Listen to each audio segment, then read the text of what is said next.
आइए बढ़ते हैं उस महागाथा की ओर। यह कथा है कार्तवीर्य अर्जुन की, जिसने अपने अहंकार में आकर परशुराम जैसे परम भक्त से युद्ध ठान लिया। पर युद्ध शुरू होने से पहले ही उसकी रानी मनोरमा ने ऐसी भविष्यवाणी सुनी कि उसने पति का अशुभ टालने के लिए स्वयं ही योगाग्नि द्वारा अपना शरीर त्याग दिया था। आकाशवाणी ने राजा को क्या रहस्य बताया और उस राजा का क्या हुआ जिसने अपनी प्रिय पत्नी की मृत्यु के बाद भी भयंकर अपशकुनों के बावजूद अविजेय परशुराम से युद्ध किया। यह अहंकार के विनाश, कर्तव्य की पुकार की महागाथा है, जो कि ब्रह्मवैवर्त पुराण से ली गई है। राधे राधे। स्वागत है आपका हमारे चैनल कर्म वेदिका पर, जहां आप श्रवण कर रहे हैं भगवान परशुराम की एक अद्भुत और रहस्यमयी महागाथा। नारायण कहते हैं, मुने, मनोरमा ने अपने स्वामी के मुख से भविष्य की जो जो बातें सुनी उन्हें मन में धारण कर लिया और यह समझ लिया कि ये बातें अवश्य सत्य होंगी। अतः उसने उसी क्षण अपने प्राणनाथ को अपनी छाती से लगा लिया और पुत्रों, बांधवों तथा अपने भृत्यों को आगे करके वह भगवत चरणों का ध्यान करने लगी। फिर उसने योग द्वारा खट चक्र का भेदन करके वायु को मूर्धा में स्थापित किया और चंचल मन को जल के बुलबुले के सदृश क्षणभंगुर विषयों से खींचकर ब्रह्मरंध्र में स्थित सहस्त्रदल संयुक्त कमल पर स्थापित करके उसे ज्ञान द्वारा निष्कल ब्रह्म में बांध दिया।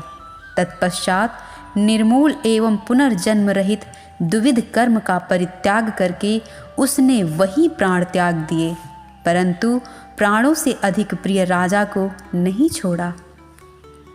तदंतर राजा विविध भांति से करुण विलाप करके फूट फूट कर रोने लगे।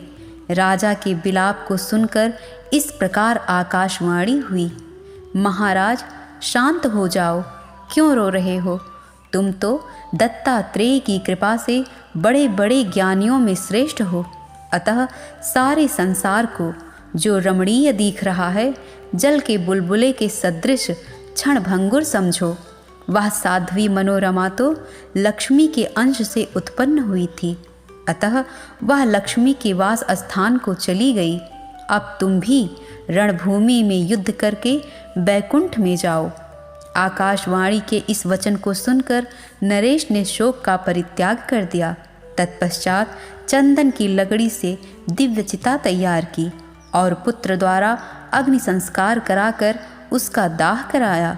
फिर मनोरमा के पुण्य के निमित्त हर्षपूर्वक ब्राह्मणों को नाना प्रकार के रत्न, भांति भांति के वस्त्र और अनेक तरह के अन्यान्य दान किए।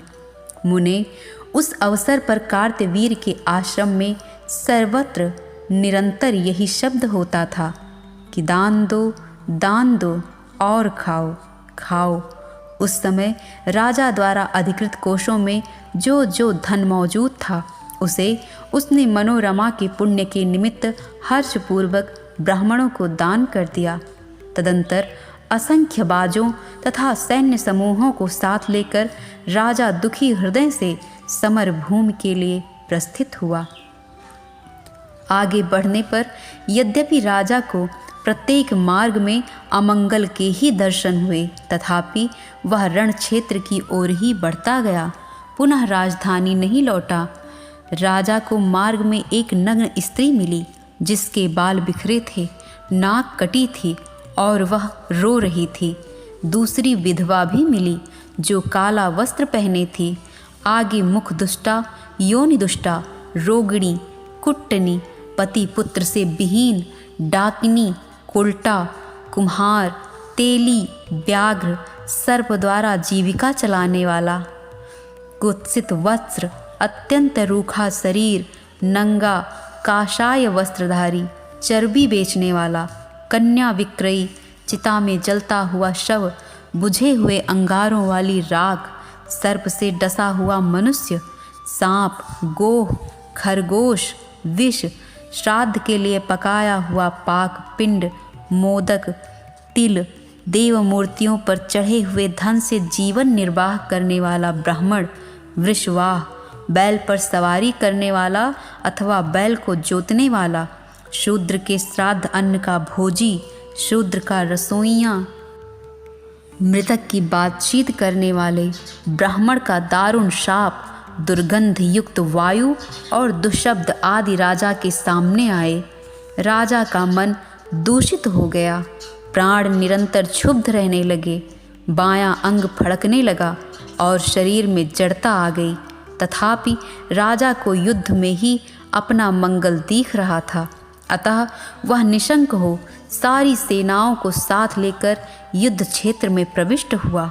वहाँ भृगुवंशी परशुराम को सामने देखकर वह तुरंत रथ से उतर पड़ा और भक्तिपूर्वक बड़े बड़े राजाओं के साथ दंड की भांति भूमि पर लेटकर उन्हें प्रणाम किया।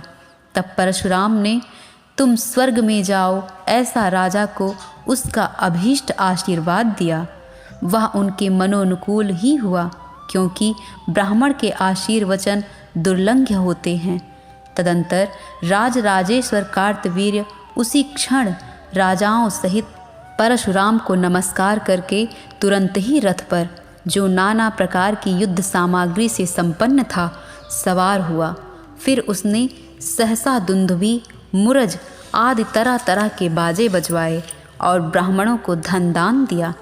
तब वेद वेत्ताओं में श्रेष्ठ परशुराम राजाओं की उस सभा में राजाधिराज कार्तवीर्य से हितकारक, सत्य एवं नीति युक्त वचन बोले।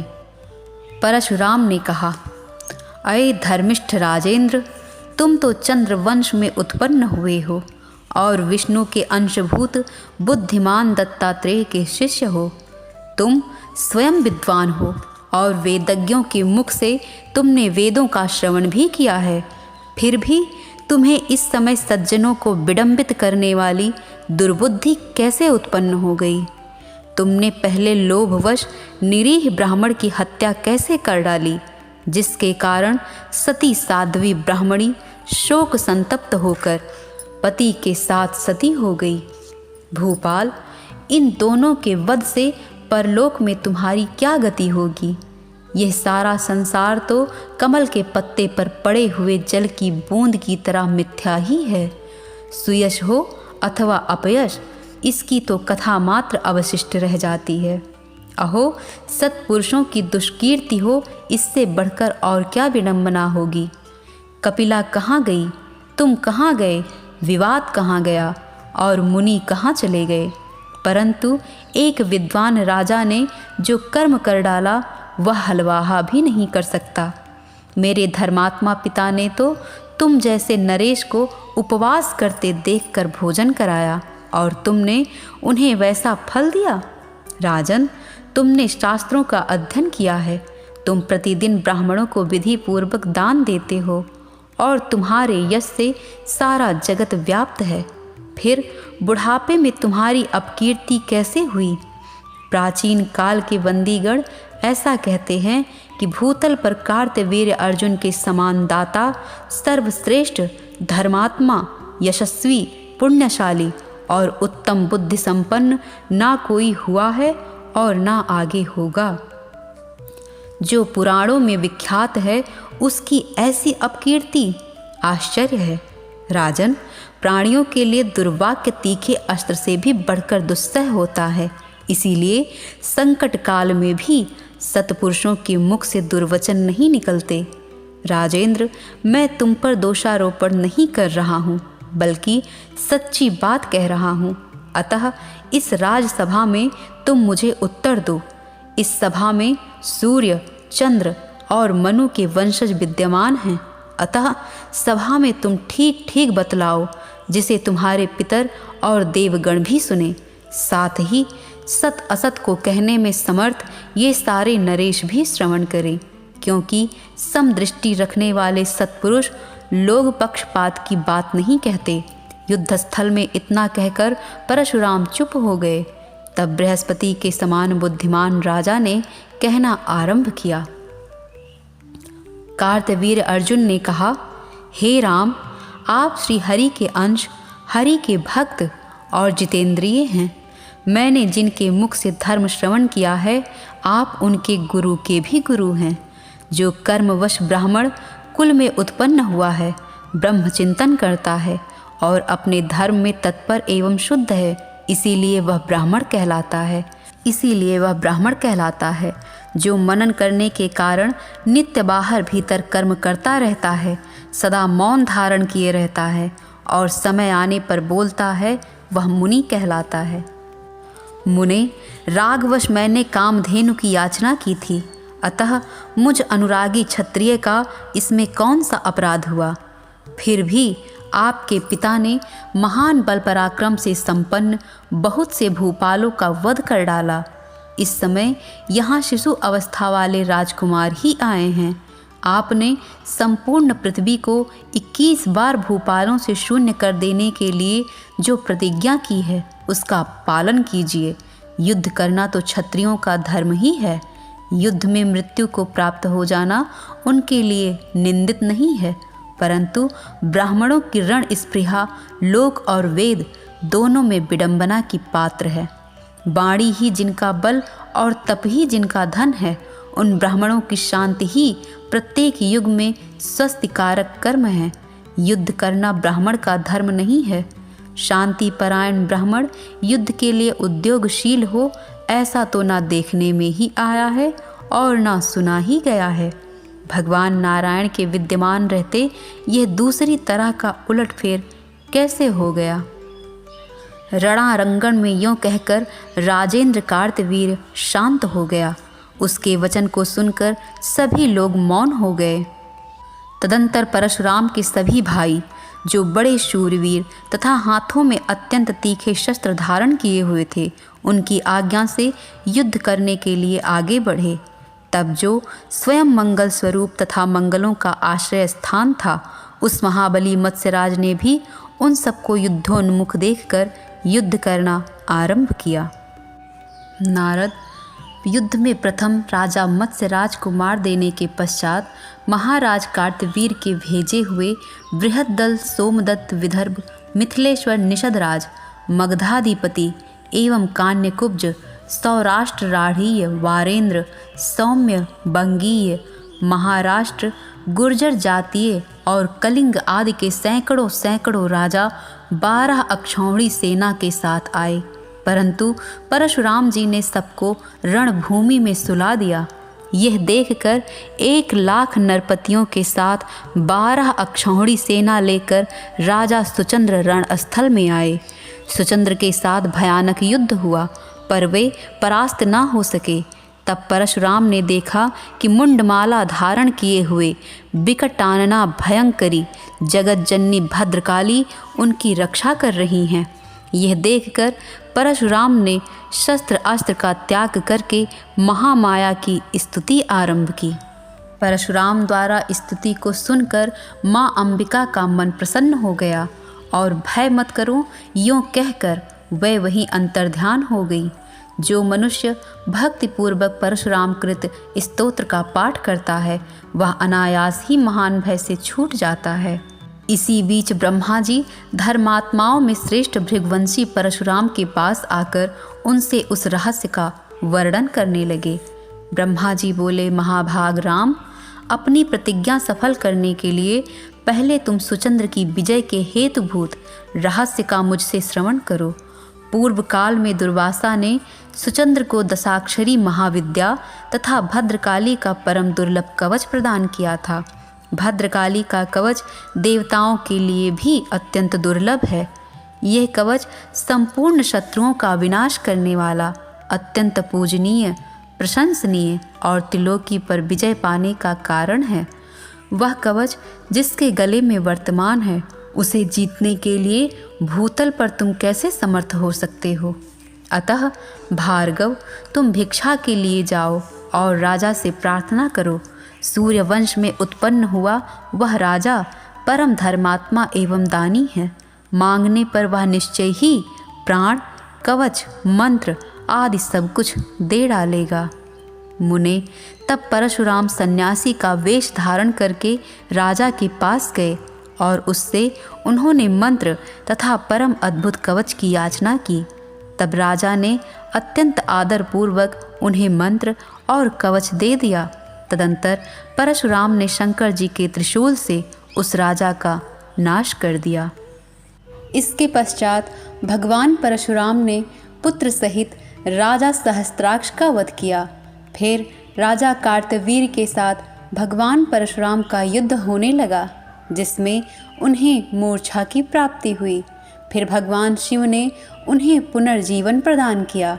उसके बाद राजा कार्तवीर्य और भगवान परशुराम का संवाद भी हुआ। इसी समय वहाँ युद्ध स्थल में भक्तवत्सल कृपालु भगवान दत्तात्रेय शिष्य की रक्षा करने के लिए आ पहुँचे। फिर परशुराम ने क्रुद्ध होकर पशुपतास्त्र हाथ में लिया, परंतु दत्तात्रेय की दृष्टि पड़ने से वह रणभूमि में स्तंभित हो गए।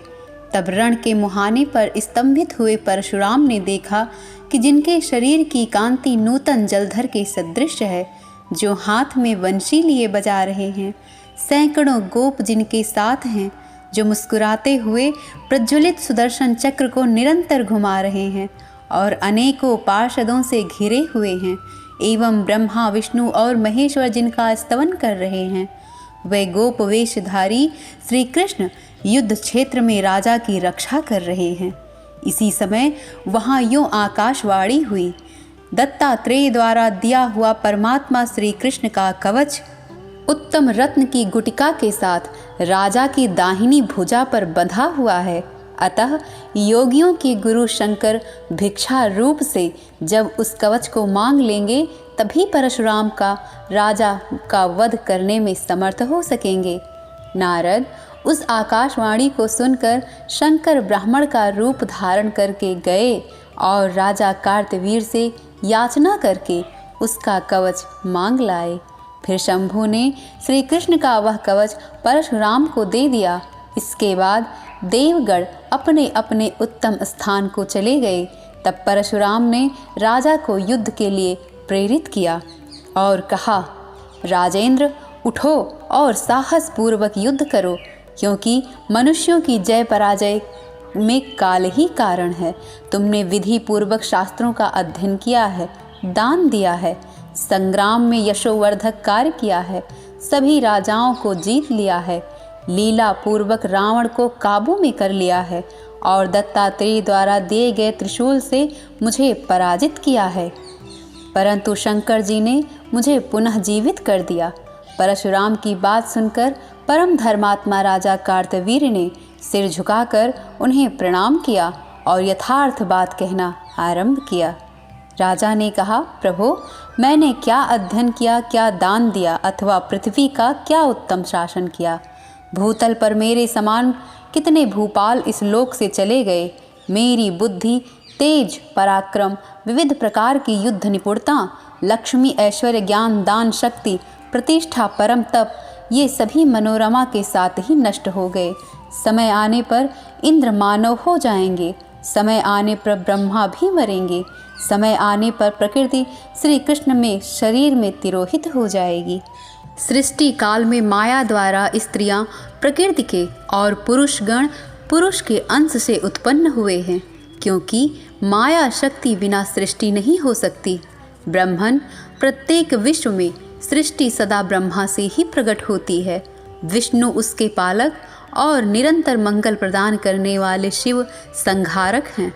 परशुराम यह ज्ञान दत्तात्रेय जी का दिया हुआ है। उन्होंने पुष्कर तीर्थ में माघी पूर्णिमा के दिन दीक्षा के अवसर पर मुनिवरों के संग निकट मुझे दिया था। इतना कहकर कार्तवीर्य ने मुस्कुराते हुए परशुराम को नमस्कार किया और शीघ्र ही बाण सहित धनुष हाथ में लेकर वह रथ पर जा बैठा। तत्पश्चात परशुराम ने श्रीहरि का स्मरण करते हुए ब्रह्मास्त्र द्वारा राजा की सेना का सफाया कर दिया। फिर लीला पूर्वक पशुपतास्त्र का प्रयोग करके राजा की जीवन लीला समाप्त कर दी। इसी प्रकार परशुराम ने शिव जी का स्मरण करते हुए खेल ही खेल में क्रमशः 21 बार पृथ्वी को राजाओं से शून्य कर दिया। परशुराम ने अपनी प्रतिज्ञा की रक्षा करने के लिए क्षत्रियों के गर्भ में स्थित तथा माता की गोद में खेलने वाले शिशुओं का, नौजवानों का तथा वृद्धों का संहार कर डाला। इस प्रकार कार्तवीर्य गोलोक में श्री कृष्ण के संग निकट चला गया और परशुराम श्री हरि का स्मरण करते हुए अपने आश्रम को लौट गए। महेश्वर ने 21 बार पृथ्वी को भूपालों से हीन देख और राम को फरसे द्वारा क्रीड़ा करते देखकर उनका नाम परशुराम रख दिया। नारद तब देवता, मुनि, देवियाँ, सिद्ध, गंधर्व, किन्नर ये सभी लोग परशुराम के मस्तक पर पुष्पों की वृष्टि करने लगे। स्वर्ग में दुंदुभियाँ बजने लगी और हरि नाम संकीर्तन होने लगा। इस प्रकार परशुराम के उज्ज्वल यश से सारा जगत व्याप्त हो गया। फिर ब्रह्मा, भृगु, शुक्र, च्यवन, वाल्मीकि तथा परम प्रसन्न हुए जमदग्नि ब्रह्मलोक से वहाँ पधारे। उनके सारे अंग पुलकायमान थे और नेत्रों में आनंद के आंसू छलक आए थे। वे सभी हाथ में दूब और पुष्प लेकर मंगलाशासन कर रहे थे। तब परशुराम ने दंड की भांति भूमि पर लेटकर उन सबको प्रणाम किया। क्रमशः तात यूँ कहते हुए पहले ब्रह्मा ने उन्हें अपनी गोद में बैठा लिया। फिर जगत गुरु स्वयं ब्रह्मा परशुराम से हितकारक नीति युक्त वेद का सार तत्व और परिणाम में सुखदायक सार समझाने लगे। इस प्रकार ब्रह्मा जी ने हितकारक वचन कहते हुए उनसे कहा, बेटा, समस्त प्राणियों में श्री कृष्ण आत्मा हैं, शिव ज्ञान है, मैं मन हूँ और विष्णु की सारी शक्तियों से संपन्न प्रकृति प्राण है। जो ज्ञानदाता, ज्ञान स्वरूप, ज्ञान के कारण सनातन मृत्यु को जीतने वाले तथा काल के भी काल हैं, उन गुरु की शरण में जाओ। जो ब्रह्म ज्योति स्वरूप, भक्तों के लिए मूर्तिमान अनुग्रह, सर्वज्ञ, ऐश्वर्यशाली और सनातन है, उन गुरुदेव की शरण का आश्रय लो। प्रकृति स्वरूपिणी पार्वती ने लाखों वर्षों तक तपस्या करके जिन परमेश्वर को अपने मनोनुत प्रियतम पति के रूप में प्राप्त किया है, उन गुरुदेव की शरण ग्रहण करो। नारद इतना कहकर कमल जन्मा ब्रह्मा मुनियों के साथ चले गए। तब परशुराम ने भी कैलाश जाने का विचार किया। अभी तक की कथा में आपने सुना कि किस प्रकार भगवान परशुराम ने पृथ्वी को क्षत्रियों से 21 बार रहित कर दिया। यह किस प्रकार हुआ। और अब आगे की कथा में आप सुनेंगे कि परशुराम जी कैलाश पर जाते हैं, भगवान गणेश के साथ उनका क्या व्यवहार होता है और भगवान गणेश उन्हें माया के चक्र में कैसे नचाते हैं। इस अद्भुत कथा को सुनने के लिए हमारे साथ बने रहिए। हमारे चैनल को सब्सक्राइब कीजिए और कमेंट में लिखिए राधे राधे।